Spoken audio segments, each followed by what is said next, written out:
ನನ್ನ ಹೆಸರು ವಿಶ್ವನಾಥ್ ಹಿರೇಮಣಿ ಅಂತ. ನಾನು ನನ್ನ ಮಕ್ಕಳ ಜೊತೆ ಈ ಜಿಯಾಲಜಿ ಡಿಪಾರ್ಟ್ಮೆಂಟ್ ತೋರಿಸಿದ್ರಾಯ್ತು, ಈ ಪ್ರಾಣಿಗಳ ಬಗ್ಗೆ ಮತ್ತು ಪಕ್ಷಿಗಳ ಬಗ್ಗೆ ಸ್ಕೆಲೆಟನ್ನು ಇವೆಲ್ಲ ಇದೆ ಅಂತ ಇಲ್ಲಿ ಕೇಳಿದ್ದೆ. ತೋರಿಸಿದ್ರಾಯ್ತು, ಹೆಂಗಂದ್ರೆ ಸ್ಕೂಲ್ ವೆಕೇಷನ್ ಇದೆ ಅಂತ ಹೇಳಿ ಕರ್ಕೊಂಬಂದೆ. ಇಲ್ಲಿ ನೋಡಿದ್ರೆ ನನಗೆ ತುಂಬ ಆಶ್ಚರ್ಯ ಆಯಿತು.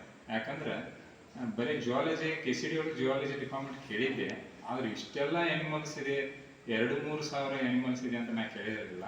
ಮತ್ತು ಆಮೇಲೆ ಈ ವ್ಯವಸ್ಥೆ ನೋಡಿದ್ರೆ ನನಗೆ ಭಾಳ ಸಂತೋಷ ಆಗ್ತಾ ಇದೆ.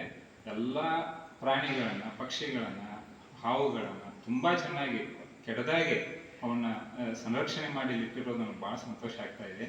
ಆನಂತರ ಇನ್ನೂವರೆಗೆ ನಾವು ನೋಡಿದಂಥ ಅನೇಕ ಪ್ರಾಣಿಗಳು, ಪಕ್ಷಿಗಳಿದ್ದಾವೆ, ಅವನು ತುಂಬ ಚೆನ್ನಾಗಿ ಸಂರಕ್ಷಣೆ ಮಾಡಿಟ್ಟಿದ್ದಾರೆ. ಅವು ನಮ್ಮ ಮಕ್ಕಳಿಗೆ ಅವರು ತುಂಬ ಚೆನ್ನಾಗಿ ಅದರ ಬಗ್ಗೆ ನಮ್ಮ ಪ್ಯಾಟಿಮಣಿ ಸರ್ ತುಂಬ ಚೆನ್ನಾಗಿ ಎಕ್ಸ್ಪ್ಲೇನ್ ಮಾಡಿದರು. ಬರೀ ಅವರು ಎಕ್ಸ್ಪ್ಲೇನ್ ಮಾಡಿಲ್ಲ, ಆ ಪ್ರಾಣಿಗಳಿಗೆ ಮತ್ತು ಪಕ್ಷಿಗಳಿಗೆ ಸಂಬಂಧಪಟ್ಟಂಥ ಅನೇಕ ಆಶ್ಚರ್ಯಕರ ಸಂಗತಿಗಳನ್ನು ನಮಗೆ ತಿಳಿದುಪಡಿಸಿದರು. ಆನಂತರ ಕೆಲವೊಂದು ಜನರು ತಪ್ಪು ಕಲ್ಪನೆಗಳನ್ನು, ಅಭಿಪ್ರಾಯಗಳನ್ನು, ಪ್ರಾಣಿಗಳ ಬಗ್ಗೆ ಇದ್ದಂಥ ಅಭಿಪ್ರಾಯಗಳನ್ನು ಅವರು ನಮಗೆ ಭಾಳ ಪರಿಣಾಮಕಾರಿಯಾಗಿ ಮನಮುಟ್ಟುವ ಹಂಗೆ ನಮ್ಮ ಮಕ್ಕಳಿಗೆ ಅವರು ತಿಳಿಸ್ಕೊಟ್ರು. ನಮ್ಮ ಮಕ್ಕಳು ತುಂಬ ಅದನ್ನು ನೋಡಿ ಸಂತೋಷಪಟ್ಟರು. ಇದನ್ನೆಲ್ಲ ನೋಡ್ತಾ ಇದ್ರೆ ಇನ್ನೇ ನಾವು ಪುನಃ ಇಲ್ಲಿ ಈ ಡಿಪಾರ್ಟ್ಮೆಂಟಿಗೆ ಬಂದು ಇನ್ನೂ ಹೆಚ್ಚಿನ ಮಾಹಿತಿಯನ್ನು ನಮ್ಮ ಮಕ್ಕಳಿಗಾಗಲಿ ಅಥವಾ ನಮ್ಮ ಶಾಲೆ ವಿದ್ಯಾರ್ಥಿಗಳಿಗೆ ಕೊಡಬೇಕಂತ ಅನ್ನಿಸ್ತಾ ಇದೆ.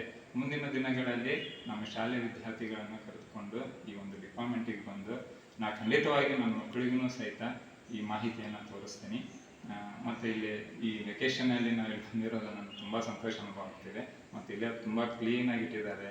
ಆಮೇಲೆ ಕರೆಂಟ್ ಹೋದ್ರೆ ತೊಂದರೆ ಆಗಬಾರ್ದು ಅಂತ ಹೇಳಿ ಎಲ್ಲ ಬ್ಯಾಟ್ರಿ ವ್ಯವಸ್ಥೆ, ಇನ್ವರ್ಟರ್ ವ್ಯವಸ್ಥೆ ಎಲ್ಲ ತುಂಬ ಚೆನ್ನಾಗಿ ಮಾಡಿದ್ದಾರೆ. ಭಾಳ ಸಂತೋಷ ಆಗ್ತಾ ಇದೆ.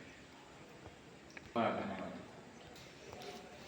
ನಮಸ್ತೆ, ನನ್ನ ಹೆಸರು ಶ್ರೇಯಾ. ನಾನು ನಮ್ಮ ಫ್ಯಾಮಿಲಿ ಜೊತೆ ಬಂದಿದ್ದೀನಿ. ನಾನು ಸುಮಾರು ಬಾರಿ ಬಂದಿದ್ದೀನಿ, ಇಲ್ಲಿ ನಮ್ಮ ಸ್ಕೂಲ್ ಜೊತೆಗೆ ಬಂದಿದ್ದೀನಿ, ಒಂದು ಸಮರ್ ಕ್ಯಾಂಪ್ ಜೊತೆಗೆ ಬಂದಿದ್ದೀನಿ. ಆದರೆ ಎವ್ರಿ ಟೈಮ್ ಬಂದಾಗ ನಮಗೊಂದು ಖುಷಿ ಬರುತ್ತೆ. ಇನ್ನೂ ಸ್ವಲ್ಪ ಅದ್ರ ಬಗ್ಗೆ ಜಾಸ್ತಿ ತಿಳ್ಕೊಂಡಿದ್ದೀನಿ, ಇನ್ನೂ ಸ್ವಲ್ಪ ರಿವೈಸ್ ಆದಂಗೂ ಆಗುತ್ತೆ ತುಂಬ ಸರಿ ಬಂದರೆ. ಅದಕ್ಕೆ ನಾನು ತುಂಬ ಥ್ಯಾಂಕ್ಸ್ ಹೇಳ್ತೀನಿ ನವೀನ್ ಪ್ಯಾಟಿಮಣಿ ಸರ್ಗೆ. ಅದು ಕರ್ನಾಟಕದಲ್ಲಿ ಅತಿ ದೊಡ್ಡ ಜಿಯಾಲಜಿ ಮ್ಯೂಸಿಯಂ ಇಲ್ಲೇ ಧಾರವಾಡದಲ್ಲೇ ಇದೆ ಅಂತಂದರೆ ನನಗೆ ತುಂಬ ಖುಷಿ ಆಗ್ತಿದೆ. ಧನ್ಯವಾದ.